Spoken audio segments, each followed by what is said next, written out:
कोडरमा लोकसभा और गांडी विधानसभा उपचुनाव से इंडिया गठबंधन प्रत्याशी के पक्ष में बुधवार को बेंगाबाद प्रखंड के तीसरा मैदान में चुनावी सभा का आयोजन किया गया। सभा में बिहार के पूर्व उप मुख्यमंत्री तेजस्वी यादव, सूबे के मुख्यमंत्री चंपई सोरेन, राज्यसभा सांसद डॉक्टर सरफराज अहमद, मंत्री बन्ना गुप्ता, हफीजुल हसन, गिरिडीह सदर विधायक सुदीव्य कुमार सोनू, कोडरमा संसदीय क्षेत्र से भाकपा माले प्रत्याशी विनोद कुमार सिंह और गांडी विधानसभा उपचुनाव की झामुमो प्रत्याशी कल्पना सोरेन समेत गठबंधन दल के कई नेता व कार्यकर्ता शामिल थे।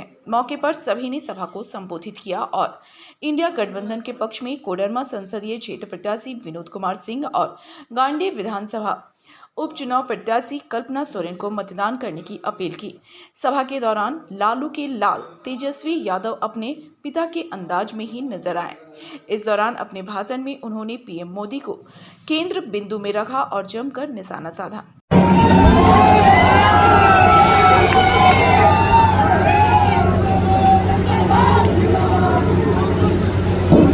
आज का यह कार्यक्रम कोडरमा लोकसभा क्षेत्र और गांडी बिहार के उप मुख्यमंत्री, युवा दिलों का धड़कन तेजस्वी यादव जी अभी कम है, कई जगह प्रोग्राम में भी दो जगह और कार्यक्रम है, इसलिए कि हम तमाम लोगों से यही आग्रह करेंगे। हम लोग के नेत्री कल्पना सोरेन जी हमारे वर्तमान मुख्यमंत्री है, आप लोगों से छिपी हुई बात नहीं है। आज ईडी और सीबीआई का धमकी दे करके और साजिश के तहत जिस तरह हमारे छोटे भाई हेमंत सोरेन जी को साजिश के तहत फंसाने का काम। अरे धर्म अपने जगह पे, हम लोगों की आस्था है, सब लोगों की आस्था होती है, लेकिन ये चुनाव का समय है। 10 साल क्या किया? प्रधानमंत्री जी कई बार झारखंड आए होंगे, एक बार भी बोला झारखंड के लिए 10 साल में क्या किया या आने वाले 5 सालों में वो क्या करेंगे, कोडरमा को क्या देंगे, गिरिडीह को क्या देंगे, बेंगाबाद को क्या देंगे, क्या करेंगे? नहीं, खाली हिंदू मुसलमान। सबसे आसान राजनीति होती है नफरत की राजनीति करना, लोगों को लड़ा करके वोट लेना। करने के लिए हम लोग कर सकते, लेकिन हम लोग विचारधारा से समझौता नहीं करते। ये लोग देश के संविधान को, लोकतंत्र को खत्म करना चाहते हैं। भाजपा के नेता, अरे हम भाजपाओं के नेताओं से कहना चाहते, ये बाबा अंबेडकर का लिखा हुआ संविधान है, किसी एड़ू गेड़ू बाबा का लिखा हुआ नहीं है। और किसी माइक के लाल में दम नहीं कि हमारे बाबा अंबेडकर का संविधान को कोई बदल सके। ये भाजपा के लोग बंच ऑफ थॉट्स को लागू करना चाहते हैं, एक सोच का गुच्छा जो बाबा गोवलकर का लिखा हुआ, इनके आरएसएस के गुरु, ये हर किस नहीं होने देंगे। सबसे आसान राजनीति है, लड़ाओ, हिंदू मुसलमान कराओ, वोट लो। लेकिन प्रधानमंत्री जी, काम पर वोट लेना बड़ा मुश्किल होता है। आपने बड़ा आसान रास्ता चुना, हम लोगों ने मुश्किल रास्ता चुना। अब आपको तय करना है कि कलम बांटने वालों का साथ दोगे कि तलवार बांटने वालों का साथ दोगे। बताइए किसका साथ दोगे?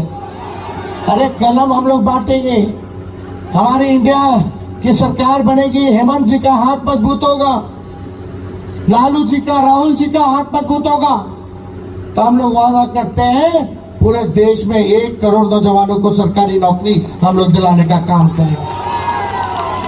गैस सिलेंडर को 500 रुपया कर दिया जाएगा। और जो गरीब परिवार की बहनें हैं, गरीब परिवार की जो बहनें हैं, साल में एक बार 1 लाख रुपए का सहयोग गरीब परिवार की बहनों को हम लोग करेंगे। यानी हर महीने 8,333 रुपया दे करके आप लोगों को मदद किया जाएगा, आप लोगों के आर्थिक न्याय किया जाएगा। तो ये सारा काम हम लोग करेंगे। लेकिन आप जब सवाल पूछोगे भाजपा से तो आप दागी हो जाते हो, भ्रष्टाचारी हो जाते हो, अपराधी हो जाते हो। लालू जी को जेल भेजा, केजरीवाल जी को जेल भेजा, भाई हमारे हेमंत सोरेन मुख्यमंत्री थे, उनको जेल भेजा। क्यों? क्योंकि भाजपा के लोग डर गए थे। ये लोग जब जब डरते हैं तब तक ईडी और सीबीआई और इनकम टैक्स को आगे करते हैं। अरे जनता की अदालत में आओ, जनता के बीच चुनाव लड़ने की हिम्मत नहीं है तो पीछे का रास्ता चुनते हैं कि कोई इनके सामने खड़ा ही ना हो। आप बताओ, ये तो लोकतंत्र को खत्म करने वाली बात है कि आपके पास कोई ऑप्शन नहीं छोड़ेगा कि आप किसी अपने पसंदीदा लोगों को चुन सको। इंदौर में क्या हुआ, सूरत में क्या हुआ, खजुराहो में क्या हुआ, चंडीगढ़ में क्या हुआ, हम लोगों ने अपने आंखों से देखा। बैठा दिया गया, खारिज कर दिया गया। लेकिन हम जज्बे को सलाम करते हैं हेमंत जी को कि बड़ी मजबूती दिखाने का काम किया। हेमंत सोरेन जी लड़ाई लड़ रहे हैं, वो लड़ाई अपने लिए नहीं बल्कि आप लोगों के लिए लड़ाई लड़ रहे हैं। हमारे पिता भी आज तक भाजपा के आगे नहीं झुके, ना डरे, और लालू जी जब नहीं डरे तो लालू जी का लड़का भी डरने वाला नहीं है। सभा में मुख्यमंत्री चंपई सोरेन ने कहा कि भाजपा झूठ बोलकर सत्ता में आई। कहा कि देश के अंदर तानाशाही का माहौल है। मुख्यमंत्री ने दावा किया कि झारखंड की सभी सीटों पर इंडिया गठबंधन के प्रत्याशी की जीत होगी। एक बार जो देश का नेतृत्व को बदलने का समय है और हम लोग देख लिया, जो झूठ बोल के महंगाई के नाम पर वोट मांगने वाला भारतीय जनता पार्टी बहुत चिल्लाया। 2014 में महंगाई की गैस सिलेंडर को भी देखा जाए पूरा देश में, जैसे सत्ता में आने के बाद उनका नियत बदल गया और आज तक कहीं भी ये एक शब्द नहीं बोला महंगाई और बेरोजगार के बात पर। कल भी इसी जगह में आए थे देश का प्रधानमंत्री,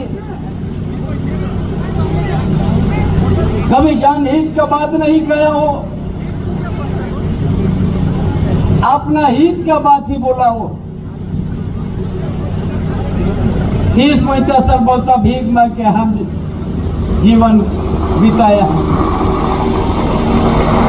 इस तरह से बात करके 10 साल में क्या उन लोग काम किया है, ये एक शब्द भी आज काल भी इसी धरती में नहीं बोला। खाली उनका हर समय कहीं चाय का बात बोलते हैं, लेकिन इस परिस्थिति में कौन गरीब परिवार किस तरह से जी रहा है कभी वो नहीं सोचते, न कहते हैं। इसलिए हर 2014 से आज तक हर चुनाव में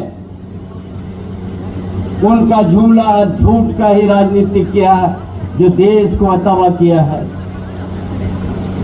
इसलिए देश के अंदर में ये एक तानाशाही है और वही तानाशाही के खिलाफ में हम सब यहाँ एकत्रित है। इंडिया गठबंधन पूरा देश में लहर है और इस प्रदेश में लहर है।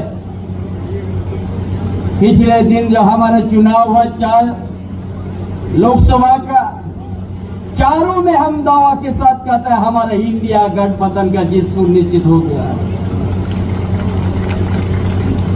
और ये जो 1 जून तक हम लोग का है, उसमें भी 14 के 14 लोकसभा सीट हम लोग जीतने जा रहा है और गांधी विधानसभा जो उपचुनाव है इसमें भी ऐतिहासिक जीत।